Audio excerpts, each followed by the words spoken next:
Tide of Iron is really Fantasy Flight's dream to make a really standout World War II tactical game for the ages. It's a tall order, but we really hope we've nailed something here. It takes place after the invasion of Normandy, so it's taking place in the European theater, mid to late war. One side playing the German forces, the other side playing the American forces. The scale of the game mostly revolves around squad-level combat. Squads are comprised of a rather innovative technique of forming your squads. So when you open up your game, you're going to find a large quantity of squad bases. It's a flat plastic device with 4 holes in it. And all the infantry units are not going to have stands they stand on, but they independently have small pegs. And these pegs are pressed into these squad bases. So the innovative mechanic is you can customize your squad bases however you want based on how many squad slots are actually available. So as you move your units, you can just grab one guy and you'll move the whole squad, all 4 guys at one time. So it makes for a nice, easy way to move a large amount of units on the board. But when a unit is injured or killed, when a squad is hurt, simply plop a unit off the squad base to indicate that the squad has taken casualty. At the start of the battle, each side gets a certain number of troops in different types as well as vehicles, and it's up to them to distribute them however they want to build their squads, if they want to build their machine gun crews with their mortar crews together, or if they want to stick their leaders with their elites.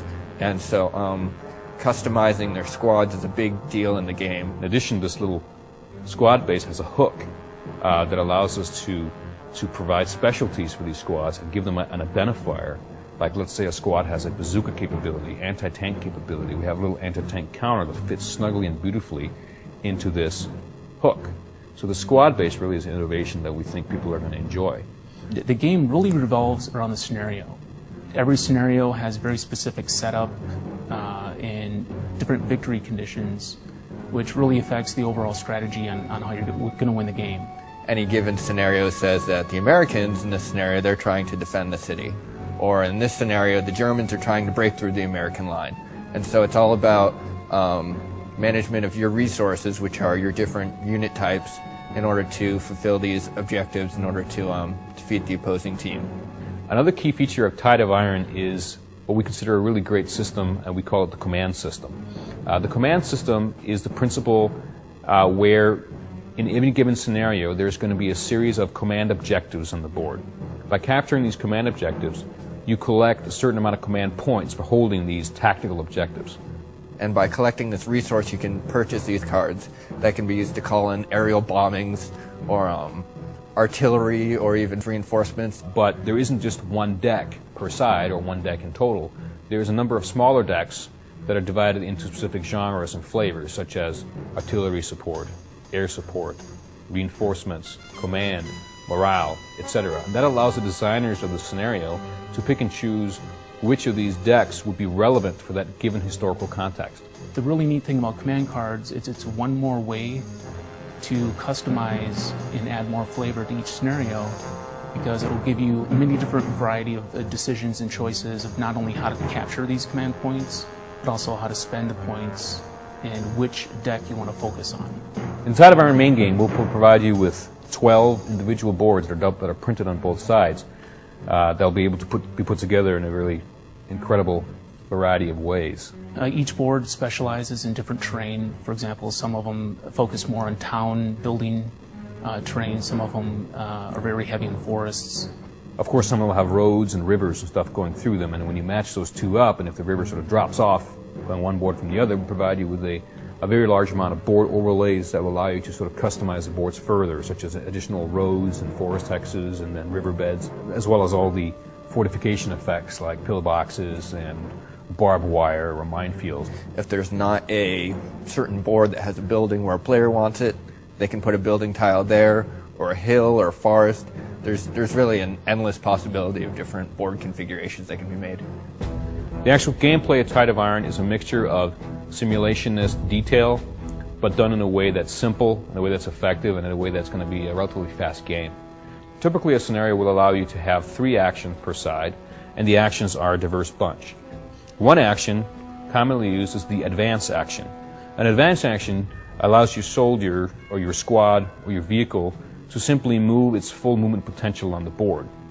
Another action is a concentrated fire action. This is the prime mode of actually firing at the enemy units.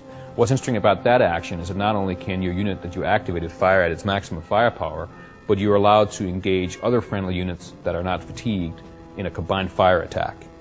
A third action is an action that mixes the first two, and it's called fire and movement. In this particular case, you're moving and you're firing, but you're going to be penalized in both of those in the sense that you can't move nearly as far as you would if you take an advance action, and you can't fire with as great accuracy and as great strength as you could if you took a concentrated fire action.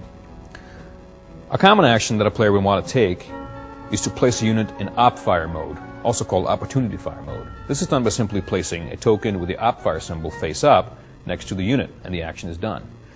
This unit can now fire at enemy units when they move into range and line of sight. A rare action, but one that could be highly effective, is an action called the assault.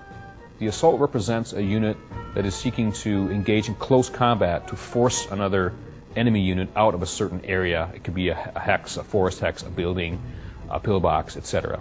One action that does not involve the units on the board, but more of the strategic level, is activate a strategy card. Now, strategy cards provide with a lot of interesting options such as off-board artillery support, air support, reinforcements, morale boosts for units, etc., always dependent on the strategy decks that the specific scenario has given your nation. Other actions are special actions. These actions are used when certain strategy cards allow you to, or when certain specialty units such as the anti-tank unit or an engineer unit allow you to utilize them. For example, an engineer unit can take a special action to remove a minefield in its current hex, or a razor wire. So we're really hoping to support Tide of Iron quite extensively in the future. We'd like to try to put out several expansions for the game that really allows the tools you get inside the main big box to be used in a variety of different ways. We're planning to put out a Africa expansion that will introduce the British. We would like to put out an expansion that gives players a chance to experience the Eastern Front, the Russians and the Germans. Ultimately in the future, we'd like to put out a Pacific expansion that would introduce the Japanese and rules and card decks that really relates to how it was to do the island hopping fighting that took place. This game we've been working on for a long time. We really wanted the game to be just right before it came out.